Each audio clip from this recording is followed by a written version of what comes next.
चूँकि कि ये बड़े कंफर्टेबल जोन में थे पिछले 5-6 माह से, ठीक है, रिलेशन में थे, बड़े कंफर्टेबल जोन में थे रईस और आमना, ऐसे ही है।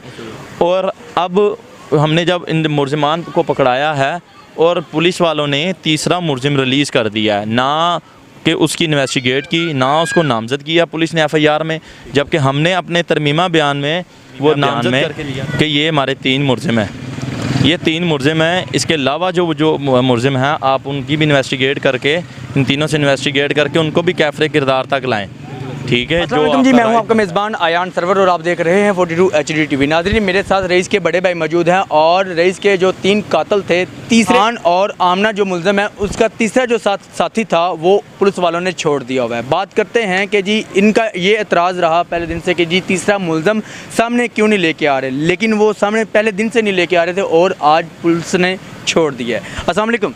वालेकुम सलाम। अच्छा भाईजान, आप मुझे ये बताएं कि फरहान और आमना का जो तीसरा साथी था, जो आमना का देवर और फरहान का भाई था, उसको छोड़ दिया पुलिस वालों ने, क्या कहते हैं आप? क्या कहते हैं, आपके सामने ही है पूरे जो इनका रोल है।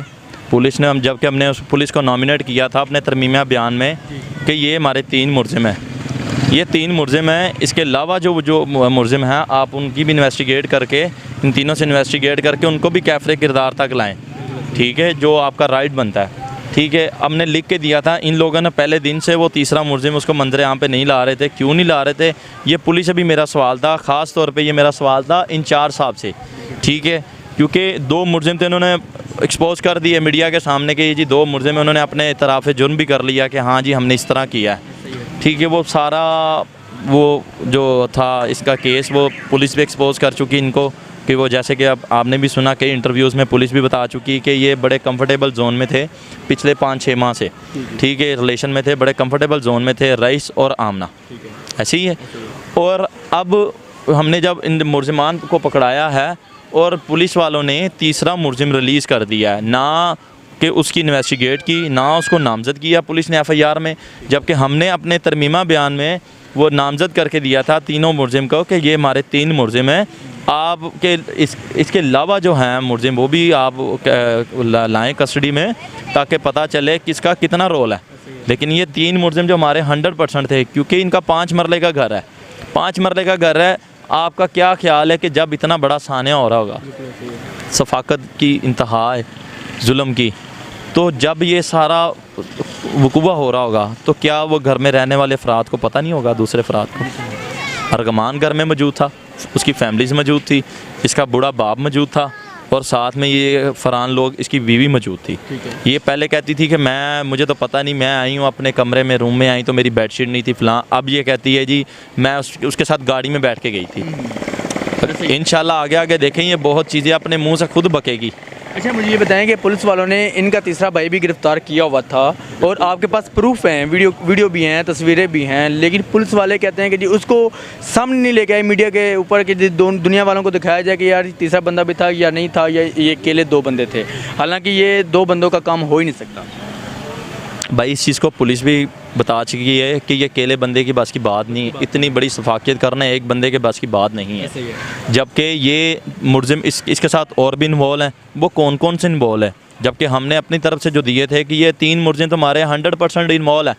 इसके अलावा जो भी मुलजिम है उसके बाप को आप शामिल तफ्तीश लाएँ, उसकी घर पे भाभी अरगमान की जो बीवी है उसको लाएँ शामिल तफ्तीश, आया कि पता चले एक घर में कितने लोग और मौजूद थे जिन्होंने इतनी बड़ी सफाकियत की है, ठीक है। ये सारी चीज़ें अब पुलिस का काम है, जबकि पुलिस ने हमारा जो तीसरा मुलजिम जो हमने नॉमिनेट किया था उसको रिलीज़ कर दिया। क्यों रिलीज़ किया, ये पुलिस से मेरा सवाल है और ख़ास तौर इंचार्ज से मेरा सवाल है कि इंचार्ज साहब ये मेरा आपसे सवाल है, आपने उसको तीसरे मुलजिम को क्यों रिलीज़ किया, ठीक है, जबकि वो मुजरिम है, हमारे भाई का कातिल है, 100% हमारे भाई का कातिल है वो भी।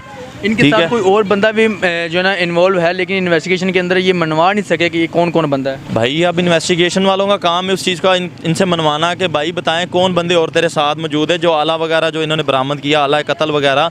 अभी तक पुलिस ने हमें ये चीज़ नहीं बताई कि हमने कौन सी चीज़ें जो रिकवर की हैं, ठीक है, क्या हमारी इन्वेस्टिगेट कहाँ तक पहुँची है। पुलिस से 3 दिन का रिमांड लिया था, 3 दिन का रिमांड ख़त्म हुआ है, कल पुलिस फिर आई है, ठीक है, ज़िला कचहरी में आई है, वहाँ से फिर उसका 3 दिन का रिमांड लेके गई है। पुलिस को वो उसने पुलिस वालों ने मजिस्ट्रेट साहब से 10 दिन की इस्तदा की थी, अपील की थी 10 दिन की रिमांड की, और पुलिस वालों को उन्होंने 3 दिन का रिमांड दिया।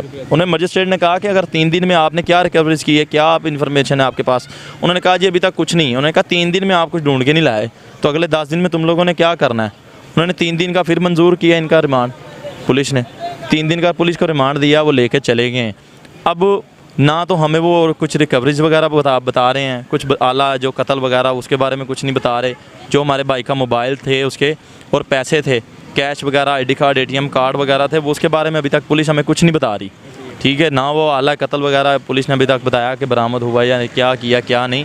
ये ख़ास तौर मेरा सवाल है इंचार्ज साहब से, ठीक है। और मैं 2 दिन से जा रहा हूँ IG ऑफ़िस में, मेरी IG साहब से मुलाकात नहीं हुई।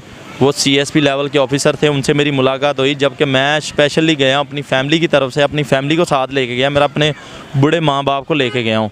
आप यकीन मानिए कि मज़दूर बंदे हैं हम लोग, इतना अफोर्ड नहीं कर सकते, एक्सपेंसिव वगैरह वो नहीं है हमारे इतने, कि मैं इतनी मुश्किल से अपने बूढ़े माँ बाप को वहाँ लेके गया हूँ कि IG साहब से मैंने मुलाकात करनी। मैंने बहुत बार अपील जबकि की कि मैंने IG साहब आपसे आप हमारी दाद रसी के लिए नहीं आए, ठीक है।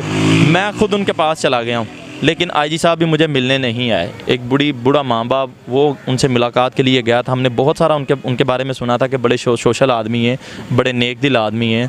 हमने कहा नेक दिल होंगे, बिल्कुल है, तो हमें मिलने आए, हमारे साथ दाद रसी कर रहे हैं, हमारा केस सॉल्व करवाएं, मेरिट पे ऊपर इस चीज़ का फ़ैसला करें, ताकि मेरिट पे ये केस जो है मामला इन्वेस्टिगेट हो, इन लोगों को कैफरे किरदार तक पहुँचाया जाए। लेकिन वो जो इंचार्ज साहब है वो सीधे मुंह बात ही नहीं सुनते हमारी। तो जी IG साहब, आप देख लें आपकी पंजाब पुलिस क्या कर रही है। पहले गिरफ्तारियां करती है और गिरफ्तारी डाली भी नहीं है, FIR के अंदर नामजद भी नहीं किया उस मुल्ज़म को, तीसरे बंदे को, और मीडिया पे भी हाईलाइट नहीं किया, मीडिया से भी पीछे रखा है ताकि ये सामने ना आ जाए। तीसरा बंदा अब रिलीज़ कर दिया है। मुझे ये बताएं IG साहब, क्या इस तरह फ़ैसले होते हैं कि जी जितने बंदे मुलव्वस थे उनको छोड़ दो, जो मेन जिसका करैक्टर है, जो मेन किरदार है जिस बंदे का, उसको रखो सामने, बाकी बंदों को माफ़ी मिल जाए? ऐसे नहीं होना चाहिए। जो भी इस केस के अंदर मुलव्वस है उनको सज़ा मिलनी चाहिए। मेरी आला हुकाम से ये दरख्वास्त है कि जी फ़ैसला मेरिट के ऊपर किया जाए। ये फैमिली दर बदर धक्के खा रही है, कभी किसी का दरवाज़ा नॉक कर रही है, कभी किसी का दरवाज़ा नॉक कर रही है, लेकिन इंसाफ की उम्मीद आप लोगों को पर रही है। लेकिन ये है कि अगर कुछ चाहें तो वो खुद ही कर सकते हैं, लेकिन वो आपके अलावा कहीं पे खुद नहीं करना चाह रहे। वो चाह रहे हैं कि जी कानून के दायरे में रहते हुए सब कुछ हो।